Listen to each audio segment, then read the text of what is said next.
ঘরেতেই যদি তৈরি করা যায় পারফেক্ট রসগোল্লা, তাহলে বাইরে থেকে কেন কিনে খাবো রসগোল্লা? আসসালামু আলাইকুম, আমি হ্যাপি কিচেন থেকে আপনাদের সবাইকে স্বাগতম। আমার আজকের রেসিপি রসগোল্লা। তো এখানে আমি 1 কেজি দুধ নিয়েছি। দুধটা জাস্ট বলক ওঠা পর্যন্ত অপেক্ষা করব। আর এখানে হাফ কাপ পানি আর হাফ কাপ সাদা সিরকা নিয়েছি। সিরকাটা একবারে দেব না, অল্প অল্প করে অ্যাড করব। আর দেখবো দুধটা কেটে গেছে কিনা। তো দুধটা যখনই এরকম ছানা ছেড়ে দেবে, ঠিক এই পর্যায়ে চুলাটা অফ করে দেবো। বেশি জ্বালাইলে কিন্তু ছানা শক্ত হয়ে যাবে। এবার ছানাটাকে একটি পাত্রে ঢেলে পানিটা ঝরিয়ে নেব। এবার ছানাটাকে ঠান্ডা পানি দিয়ে একটু ঠান্ডা করে নেব। এবার আলতোভাবে একটু চাপ দিয়ে পানি ঝরিয়ে নেব, খুব বেশি চাপ দেওয়া যাবে না। এবার এটাকে আমি 2 ঘন্টার জন্য ঝুলিয়ে রাখবো। 2 ঘন্টা পর ফিরে আসলাম। এবার আমি ছানাটাকে নিয়ে নেব, এটাকে ভালো করে মুথে নেব। হাতের তালুর সাহায্যে এটাকে ভালো করে মুথে নেব। ছানা ভালো হলে মিষ্টিও ভালো হবে, তাই ছানাটাকে ভালো করে মুথতে হবে। এবার এখানে আমি কিছু শুকনো উপকরণ মিশাবো।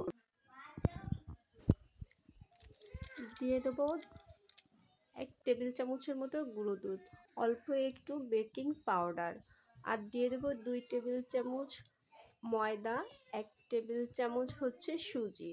অল্প অল্প করে শুকনো উপকরণগুলো মিশাবো আর এটাকে ভালো করে মিক্সড করে নেব। তো আমার ডোটা তৈরি হয়ে গেছে। এবার মিষ্টি বানানোর জন্য আমি ছোট ছোট করে লুচি কেটে নেব। এবার হাতের তালুর সাহায্যে আমি মিষ্টির শেপ দেব। হাতে অবশ্যই একটু ঘি মাখিয়ে নিতে হবে। খুব জোরে চাপ দেওয়া যাবে না, তাহলে কিন্তু মিষ্টি ফেটে যাবে। এটাকে খুব আলতোভাবে হাতের তালুতে রেখে আর এক হাত দিয়ে ঘোরাতে হবে, ঠিক এভাবে আমি যেভাবে দেখিয়ে দিচ্ছি। আমি আবারও বলছি, বেশি জোরে প্রেসার দিলে কিন্তু মিষ্টি ফেটে যাবে। তো আমার সবগুলো এভাবে করে নিয়েছি। এবার আমি শিরা তৈরি করব। এখানে আমি 1.5 কাপ চিনি দিয়েছি আর 5 কাপ পানি দিয়েছি। মিষ্টিটা আপনাদের স্বাদ অনুযায়ী দেবেন। চাইলে এখানে একটা এলাচ দিতে পারেন। তো আমার কাছে কেন যেন এলাচটা ভালো লাগে না মিষ্টির ভিতরে। এবার এই শিরাটা যখন বলক উঠবে, তখন আমরা মিষ্টিগুলো শিরার ভিতর দিয়ে দেবো। ও হ্যাঁ, একটা কথা, মিষ্টির পাকানোর খুব বেশি দেরি করবেন না, তাহলে কিন্তু নিচে থেকে ডোব খেয়ে যাবে। চেষ্টা করবেন তাড়াতাড়ি শিরাতে দিয়ে দিতে। তো 10 মিনিট পর ঢাকনাটা সরিয়ে আমি একটু আলতোভাবে নাড়িয়ে দেব। তারপর আর 12 মিনিটের পর এখানে গরম পানি অ্যাড করব। অবশ্যই গরম পানি অ্যাড করতে হবে, আর যেন মিষ্টির গায়ে না পড়ে সেদিকেও খেয়াল রাখতে হবে। এরপর আমি আরও 12-13 মিনিট এটাকে কুক করব।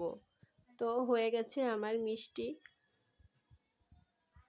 তো রেডি। রসগোল্লা, ঘরেতে স্বাস্থ্যসম্মত রসগোল্লা তৈরি করে নিলাম। এবার একটা কেটে দেখাচ্ছি। দেখেন, চামচ দেওয়ার সাথে সাথেই কেটে গেছে, কতটা সফট হয়েছে। ভিডিওটা দেখার জন্য ধন্যবাদ।